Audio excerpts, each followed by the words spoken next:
nod from Bruno. This is a good day. Well, hello. Welcome to Cut the Shit, Cue the Genius, episode 45.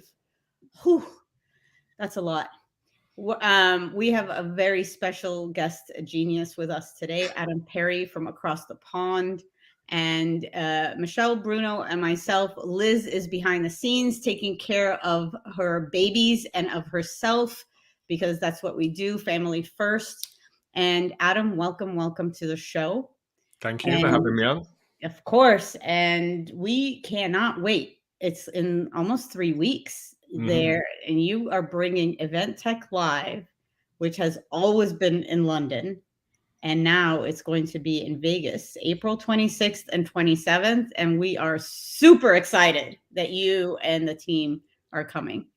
So for those that don't know you, which I find very hard to believe, right? So give a little intro and what your superpower is. For those that don't know, I'm the second most influential person in the events industry. How did I get? I guess a little bit about how I got started. I think just like everybody else in the events industry, I kind of fell into it. It wasn't a plan coming into this that this is what I was going to do. I actually even tried to leave once and failed miserably at that as well. But my first foray into the events industry was working with my co-founder, a guy called Paul. And we worked for a festival and outdoor publication just focused on that part of the events industry. And then really felt that there was a better way to do it, better way to get news and information into people's hands. This was at the early days of Twitter and things like that. So decided to go digital, which is what Event Industry News is, digital news publication. Anybody anywhere in the world can read it. And then what led us down the path of doing a technology event for the events industry was kind of two things. One was I'm interested in technology. You know this, Dahlia, super interested in technology. So we started writing about that on Event Industry News and saw a lot of interest around that content with our readers. And then actually, it was part of like going to other events, other great events, fantastic events as a whole, but not necessarily always the best experience if you were just looking at technology, because they were either in the back corner of the room or there was only like one or two sessions. There was no depth to the content and things like that. And I have to hand it to James Morgan as well. I don't know if I have James on the podcast, on the show yet, but had lunch with James and basically said he gave us the confidence to say, listen, there's nothing really out there at the moment supporting both the technology companies that want to get the recognition or the exposure that they want, but also that shop window from the industry at looking at who are these companies, what can they do, who are they working with, and things like that. So actually, we ended up launching the Event Technology Awards first, and then typically we got a venue for the day because we're like, well, there's no point in wasting all this space for a full day and not using it. So I ended up doing a conference, and that essentially ended up turning into Event Tech Live. So the Oscars of the Event Tech Awards came first because you and James wanted to just dress up and just party. Basically, yeah, we just wanted our own event. And the goal was accomplished. But like, look at you now. Isn't ETL 10 years old? This will be its 10th year. Yeah, in various formats, because obviously, just like everybody else, we had to have the virtual year, shall we say. But yeah, it will be its 10th edition, which is feels quite natural that it's the 10th edition of the London and the first edition of Vegas in some weird way. That's fantastic. So let's talk about the good, the bad, the fugly, right? About bringing the show to the US of A. I know that Bruno and myself have a lot of questions in regards to, is it done the same way, like with the vendors, etc.? What are the surprises when it comes from the logistics side or the organization side? And 10th year London, first year Vegas. What are the challenges? Sure, I guess. Well, interestingly, last year's event for Event Tech Live London was a total change in venue, a total change in general contractor, a total change in the way that we delivered the event. Prior to being at Excel last year, we basically got the keys to the door of a venue and could, within reason, do whatever we wanted within that venue. We brought our own contractors in for power, for connectivity, our own catering company. We literally ran the show. We were the venue owner for the period of time, and the general contractor, and everything, event operations, the job lot. Moving to Excel, we had to change a lot of that, and that was good in a way because it gave us a lot of experience prior to Event Tech Live Las Vegas of how things work. That being said, they do work totally differently. And I can only tell you so much of it because Paul, who is my co-founder, he's the one that is the event director on the show, and he manages the full event operations, the contractors. He's dealing with the venue, he's dealing with health and safety and all that kind of stuff. So I can only tell you what he's told me. And probably can't tell you all of it as well because it can't be repeated. You still want to have the show, right? Yeah, we still have a show. I think it's just interesting. For us, it's getting our head around differences in terminology and language and process and expectation. You know, one of the things that we don't have in the UK is we don't have unionization.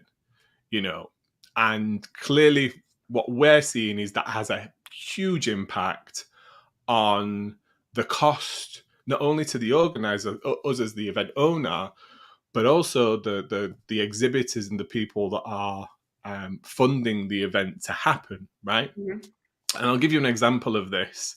And this is no disrespect to the company providing this, because they're a fantastic company, and they obviously need to cover their costs and make money and make profit and things like that. But it can see that Labour has an impact in this sense, is that to deliver a TV to a stand, to an event on a stand, we're talking $600.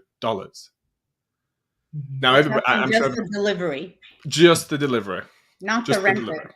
Yeah, this is not even attaching it to a wall. That's not including the rental costs or the damage or the insurance or anything like that. It's a big TV; it's 80 inches, but it's, you know, that for me starts to make it eye-wateringly expensive. The cost of that TV in its entirety, put it this way, if they had two TVs, they would have nearly paid the same amount of money as they have for the entire space at the show. Yeah. So it's those first time new experiences that we're kind of going, right, if I don't think we would have ever gotten a show up off the ground in the UK if things had operated in the same way as that, right?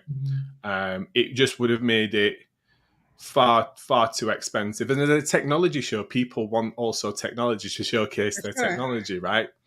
So we knew that, so we went into it with eyes open. But it's just you still can't help but wince when somebody's just paid $2,500 to rent a TV for 2 days, when you can go probably down the road to Walmart and buy one that you can stick on your wall at home for what, 800, 600? Yeah, not even. So, if you have a discount, then you're better off. So Adam, would it have helped? I don't know, like, this is just a wild idea. Does it help because people are trying to figure out, event organizers are trying to figure out how to be better at understanding the nuances and the factors that they don't have control over, especially in a destination that's totally brand new for them. And this can work even for a US show going to the UK, for example. So does it make sense, or does it happen if, for example, you had someone that was like advising you along the way, or that, you know, it wasn't coming from the vendors themselves? They should have their onboarding and all of that and give you that heads up. But it was someone who has been there before. I would say, yeah. And I guess I'm kind of lucky in a way that over my career in the events industry, I've got to meet great people like yourselves and Marco Gioberti and other people that are like Jay and stuff, that have walked the walk, talked the talk. They've done the things, they've done multiple events. They know how things work and expectations from venues and hotels and things like that. and the extra zero that seems to come on the end of every single bill. To operate in the industry. So, am I slightly different to maybe others that are out there? I think I am. That I've got a good network of trusted friends and advisors anyway that I can reach out to. We've spoken about ETL many a time, haven't we? But yeah, I would say having a relationships with somebody, especially if you're looking at geo-cloning or launching an event in the region, certainly will be money worth spent in bringing you up to speed real quick. And probably saving you some money on negotiation and what's the right price. I don't know. Maybe I don't think it's the accent that's making it cost more, but who knows? I don't know. According to Rachel, this is why she's here. So okay. Either you should charge for it, or it's probably maybe costing you a penny, and it's taxable. No, I'm kidding. Bruno, do you have any questions for Adam? I do. I feel your pain. Thank you. I've been exactly in your shoes before, several times, but there is an upside to bringing a show here. For one thing, the seasoned exhibitors are already accustomed to the expense of exhibiting. So, they're just like, yeah, I hate it, but I know that this is the cost of doing business. So I don't know if you're finding that, so it's less of a discussion with companies that are based here and frequently go to shows. This is probably like, yeah, okay, we'll just build it into our budget. That's number one. The other thing is, presumably you believe that this is a much larger market than what you're accustomed to in the UK, and most of your exhibitors are UK based or in that general region. So perhaps you can think of it as, an investment in a much bigger pie, for example. So I think there's probably more opportunity for growth on this side than maybe in the UK, especially, in the UK, you guys are having some economic issues right now. Not that we're not, but I think it's the potential here maybe at this moment might be better. So, yeah, the discussion we're having about costs and all that stuff and even working with labor has been going on for at least the 30 years that, and everyone's trying to solve it for 30 years. We've negotiated with unions, organizers have, we've packaged things, we've bundled our butts off, in terms of building in, some cost of, delivering the $600 TV is rolled into the cost of your booth package. I mean, I think people here have tried it all. So I think that, I would reduce the worry on that part, because it's just it's like normal here. And hopefully the potential will offset any of those sort of burdens that you carry. I am sure for your normal exhibitors at ETL in London, it is a heart attack on a plate to come here and just realize that, wow, especially in Vegas, because you could go down the street and get a buffet for, $2.99 and eat your face off for, a week. And then you come back to the show, it's like, I just paid $600 to have my TV delivered. So I know it's a shock, but we are so glad that you're here. Yeah. We've had to, in terms of event technology, the market, we've had to kind of piecemeal be a small part of many different shows. It's been a long time since there was a standalone show dedicated to event technology. And I think I speak for our whole audience that we're super excited for you to be here. And we want to help you grow in this market, because we really, really need an event like this. Thank you. Yeah. But yeah. I guess the thesis of us launching the show in the US market was based on the feedback and the appetite that we'd had from our audience for a number of years, right? So Mhm. we discussed this way back in like 2018, 2019, with a view to doing something maybe around 2020, 2021 or something like that. One of the reasons we didn't is because we always felt we got room to grow in the UK market or in the European market at the time. And we wanted to focus on that and do that. But we knew that the expectation of people traveling from the US over to the UK was just A, not cost effective, and B, not sustainable. It's huge impact, that amount of people to come over to a UK event. And we also knew from a growth perspective of our own business, there were companies based over in the UK and Europe that wanted to grow within the market and believed in what we delivered them for a number of years in terms of a great event that met with a laser focused buyer. But we also knew there was companies who didn't need to focus too much on the UK and Europe because they're already in a big enough market being based in the US anyway, right? They had more, especially if you start to loop in things like Canada and South America and things like that, there's a huge market there to go at before you even start thinking about coming over to like London or Europe and things like that. So what's interesting about Events at Live Las Vegas is we're north of 80 exhibitors now for a launch show. And it's a mix of companies, yes, that have come across the pond with us from the UK and some in Europe and stuff like that. But a large number of domestic kind of companies that have been watching what we've been doing or have done maybe one or two events over the years with us, and now we're on their own home turf. They want to support the event again and do things because they see that. And then when it comes to the cost, we totally knew one of the things that was in control was how we package things up for people, so that by the time they book the space and we deliver them a build, furniture, flooring, that kind of stuff, it was like it was a no-brainer from that point of view. And even the power and things like that on the shows, that's actually quite reasonable. So they could have a decent enough presence without it all of a sudden costing, $30,000-$40,000 to have an activation and things like that. So yeah, I think we've tried to manage some of that ourselves. It's definitely been the right thing for us to do as a business because we're essentially,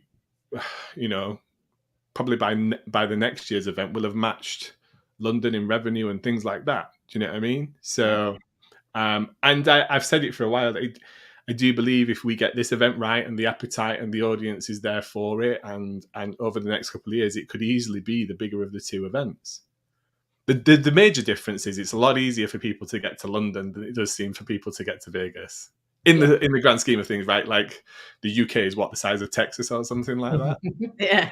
That's another question I have. I remember having conversations over the years about where you would have your US event. My recollection is I think we landed on a beach in California. Didn't we say it was going to be a beach event? I did try. So why Vegas? There's nothing to say that it will stay in Vegas. Mm-hmm. I never said it was going to stay in Vegas. Mm-hmm. I'm not saying it's going to move either. We looked at a few destinations, and I think when you actually look at the US, unless you are an event that has a destination that pays for you to be there, right? Like some events move around based on the destination funding a huge portion of the fee or the cost for venue hire, whatever, for them to be there, right? Because they want those event planners that are coming in to see that destination and they want them to book events there.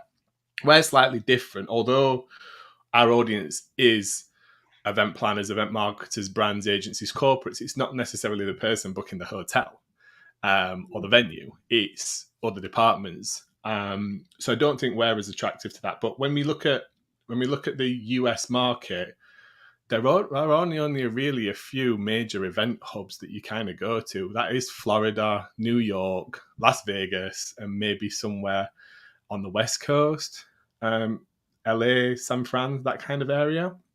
And for me, there was a couple of things that made sense. Obviously, there's a number of industry events that have happened or happen in Vegas. So obviously, people are quite willing to travel there to go to an event that's of value. It's obviously extremely well connected because it is a destination that people go to for 2 or 3 days, a week, whatever, both internationally and internally and things like that, domestically. So that made a lot of sense. And you know what? People are so short on time and sometimes stressed and burnt out that maybe it's just nice for people to go to Vegas and tag a couple of extra days on the end and, I don't know, go to the Grand Canyon or go and see a show or have one of the all-you-can-eat buffets, Michelle, and dine out. So it ticked a couple of boxes in terms of what I had in that, and also my own personal experience of I've been to some great events in Vegas. It is a great destination. There's something for everybody there as well as the event. I'd never been to an event in Florida. New York's eye-wateringly expensive. I mean, you're looking at 6 figures plus just for AV and things like that. So for breathing. Yeah, just $18 paper. The paper is extra. Exactly. So yeah, I think those were kind of our reasonings. And again, talking to Marco Ghiberti, he's like, Vegas is a destination for technology events. They seem to work well there. And I think he's even tried a couple in other locations that haven't worked as well as they have in Vegas and things like that. Mm-hmm. Well, I mean, so the location definitely plays a role here, but I think also the marketing and the packaging probably plays a bigger role for a first-time event, and not maybe the destination or the location it's in. And I could be wrong, but the other nerd that's in the audience here, other than me and Bruno, is Lindsay.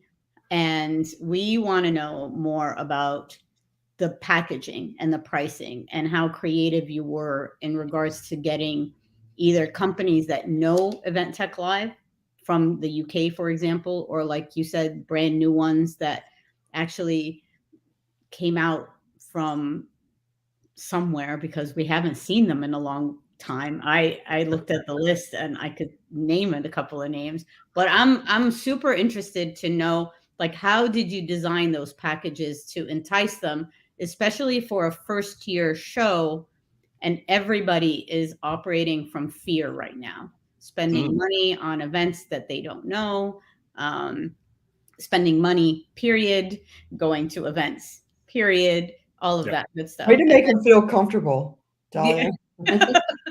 It's a big challenge, but no. So, I mean, it's that, and then the nuances of marketing to a European market, like from an attendee side, as well, versus the US. Not date formats and sterling versus dollars, or the way you write stuff, all of that stuff. Because you mean the proper way? That's an editing conversation. We write it the proper way. Okay, fine. Way to win people over, Adam. Yeah. Okay, so from a pricing and packaging perspective, we based our pricing based on our UK rates. And don't get me wrong, we do some market research and we kind of understand how other events in the region, or other events, that service the US market, price theirs. And actually, we kind of probably land somewhere higher than the middle, but not quite at the top in terms of our pricing when it comes to booth space. But one of the areas that we knew, well, we did a launch offer anyway on that, because it's a first time event. So we say, hey, here's where we would usually pitch this to you, and this is what we're saying because it's a first time event. But one of the areas that we knew we could package things up and really make it a more stress-free and straightforward decision was definitely around that booth build scenario. Now, that also, for those that are interested, that does have an impact on sustainability for us. So that means that we have a lower, the more companies we can encourage to work with us on our predefined packages, the less impact there is into the event, because unfortunately the way that it works in America is you can't even necessarily drive direct to the venue. You have to drive to another destination to have things weighed, and then have that, and then you can come to the venue. So you put in extra miles and logistics on there, which is not good for the environment. So one of the things that we did with our general contractor is we worked with them on 2 or 3 size packages that we thought would work well, 10 by 10 or 20 by 10, and then kind of like a smaller pod setup, which is ideal for maybe 1 person, 2 people at a push. And we priced those quite aggressively. So I can't work it out off the top of my head in dollars, but for a 10 by 10 space, lead capture, show marketing, access to the attendee list in terms of virtual event platform, so you can chat to people, matchmake, that kind of stuff, and a branded back wall, flooring, furniture, and a branded counter was around £6,500. So call that what, $7,500, something like that.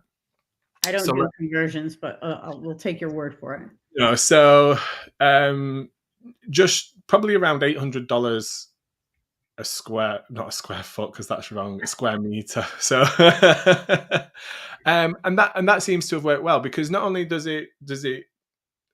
it competitive in terms of the space, the package, the booth, the access to the lead capture and everything else that comes with that. They don't have to do anything else other than send us artwork. They don't have to speak to a contractor. They don't have to negotiate and think about things like logistics. They don't even have to submit like regs and stuff like that for what's being built and things, right? So it's just, they know that when they arrive at Event Tech Live, their booth's going to be there. It's going to be done. Yep. No finishing touches, nobody on step ladders, nobody with a wrench out trying to fix things, stop it falling over, all that kind of stuff. And if any of that does happen, it's our problem, right? So we have to fix it as the organizer. So they're really also just buying peace of mind.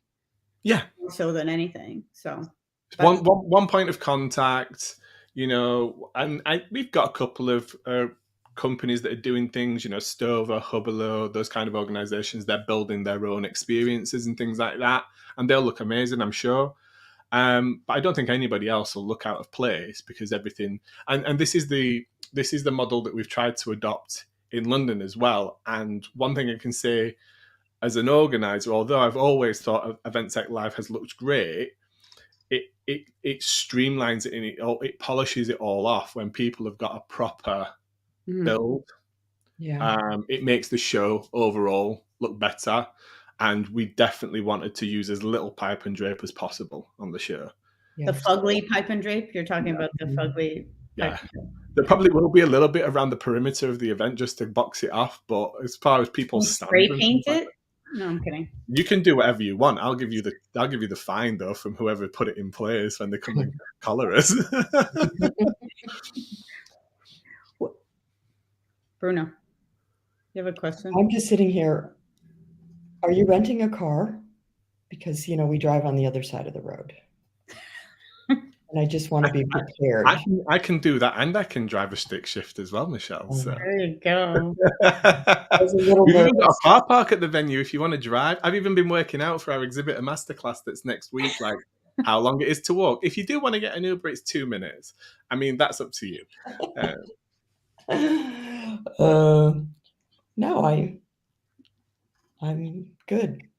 I think I've just seen one of the comments from a anonymous LinkedIn user, and I think they've hit on the head as well. It's one of the easier decisions that I think exhibitors or companies looking to exhibit with us, it's easier because they're not looking at an expansive audience and going, which part of that audience is relevant to us and how do we reach them? Because you can't come and look at chocolate fountains unless Gary brings one. I don't know, maybe he will. There's no venue. Gary with AES. Sorry, I should have said that. But you can't come and look at catering. You can't come and look at venues. You can't come and look at destinations. You're there because you're interested in technology, software, innovation, and where the industry is moving, its adoption of that kind of stuff. So as an exhibitor looking at that, it's like, well, whoever's in that room is only interested in this topic, and this is what I supply. So at least they're like at least like 60-70% of the way there. Do you know what I mean? Literally stop anybody in the aisle, and they should be able to. I do have a question. about content that I know is different between the way that you manage content and presentations compared to here. Here at events, organizers are absolutely scared for vendors to go up on stage and risk, having one peep out of their mouths about the name of the company that they represent, that they would just blurt out nothing but a sales pitch.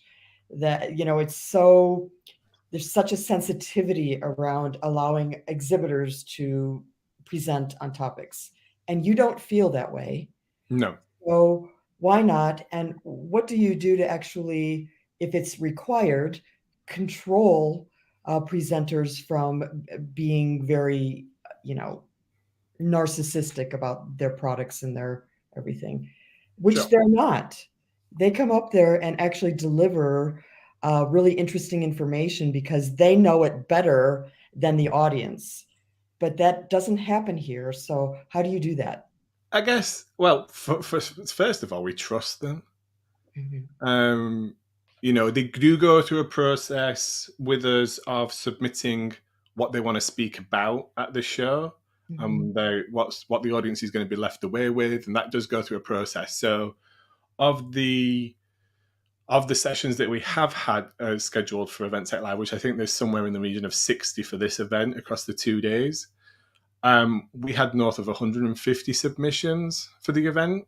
And we can't accept everybody, so we can only go down the route of making sure whatever somebody submitted is right and is on the money for the audience and stuff like that.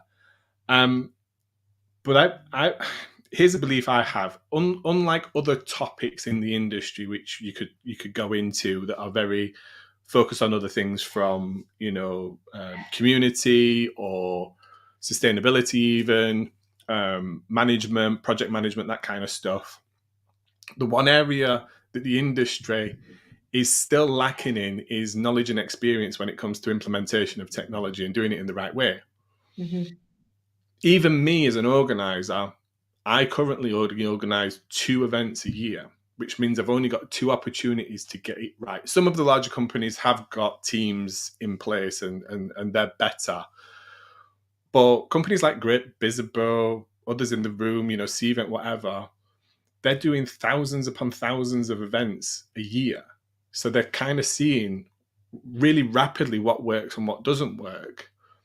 And they are in best place to give that advice. And we can do that because we can. One of the reasons it doesn't go straight into a sales pitch is because we can give them the time to go deeper into that content. We allow that. So we have good moderators and things like that as well. And I don't think we've even not had to invite anybody back because it was just a straight sales pitch. We also try to do things like, encourage people that there is an opportunity to do. We do have a few tech demo slots across the event for people that really want to have that opportunity. But then we have to, we advise them that they could have 2 people in the audience. They could have 10 people. There's no guarantee that people are going to turn up for that. So yeah, that's the way that we approach it. I don't know if that answers your question. No, it's good because you do a great job of that. There's on many of the presentations that I've sat in on, it was mostly all really good, compelling information, very little pitching. So I don't know. So I guess the message is, organizers here, stop being so, particular. It's not being particular. Let them go. Let your people go. Be free. It's just trusting people, right? Like if they know what's good for them, they're not going to get up there and say, "Hey, I'm Adam from Event Tech Live, and this is why you should buy my software." The idea is that, and I do believe that the event technology people that I see present, not only at my event, but others, are genuinely interested in helping people get it right. So therefore, they're there to give them advice and case studies and things like that. Yeah. So yeah. So the LinkedIn user is Abby. All right. So Abby's also asking whether you are going to be broadcasting or recording some of the sessions from US to UK. Obviously, the sheet needs to give you more work of some kind. Absolutely. EventTech Live has recorded every single session that it's done since day one. That's something that we've. I even dug Reggie Agarwal's first keynote session at EventTech Live year one out of the archive the other day for something. Are you using that for like ransom money, or are you? Yeah, basically. And Sean did you a solid by giving you the address to Chick-fil-A, which is right there on Fremont. So apparently it's in my hotel. There you go. There you go. I didn't book it on purpose. Oh, Adam, we have to talk. and just to Abby's second question, there will be a stream of content out from the event just this year in terms of bandwidth and operationally and production and stuff like that. We're not streaming everything, but everything will be available after the event, and there'll be a good stream of content for the 2 days that people can engage with. Fantastic. So what are you looking forward to from Vegas? Like, other than a successful kick-ass show, what other thing?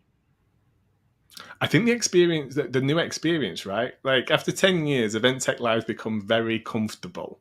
You know, we know how it's going to roll. We know what's happening. And I do get excited every time that because it's an opportunity for my entire team to come together, which is rare. I mean, I've seen my co-founder once since EventTech Live since EventTech Live London. And if we weren't going to Vegas, we probably wouldn't have seen each other again for another 5 or 6 months in person.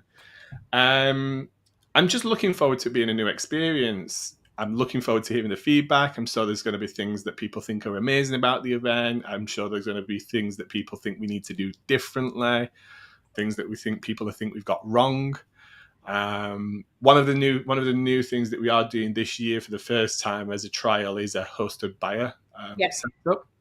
Again, slightly different to maybe the ways that other people have produced it, but again, working with other people that have done some of these things in the past. We've gone down the route of giving people the option of which airline and which hotel to book in and stuff like that. So it's a reimbursement rather than you on. I don't know what the really crappy airways are in America. Like, is it Spirit, Frontier, or something like that? Oh, yeah. And that's going to be really focused as well. So it's going to be done within, 2.5, maybe slightly longer, 3 hours at the max, with the breaks and stuff like that in between. So they don't have to spend all day doing meetings and things. So yeah, and obviously seeing all of you beautiful people in person. Oh, you just have to say that. All right. So, and I this is a great segue. So Sean's like, it's going to be a great show. And it totally will be a great show. And we are super excited that you are coming. Thank you for being a guest on Cut the Shit, Cue the Genius. Thank you for letting me have 40 minutes worth of an advert for my event that's coming up. We should have a part 2 and then like we can discuss what worked, what didn't, after you had. Yeah, exactly. But thank you, everyone, for joining us. And we are going to be sharing on social what our next sessions are going to be about. And we have great guest speakers. Adam, again, thank you for joining us. Bruno, I hope you have a wonderful day. No snow, just sunshine. Mm-hmm. And Liz, I hope you get better. And I hope that everybody just has a fantastic weekend. And happy Easter. Yeah, it's Easter Sunday. Mm-hmm. Take care. Woo!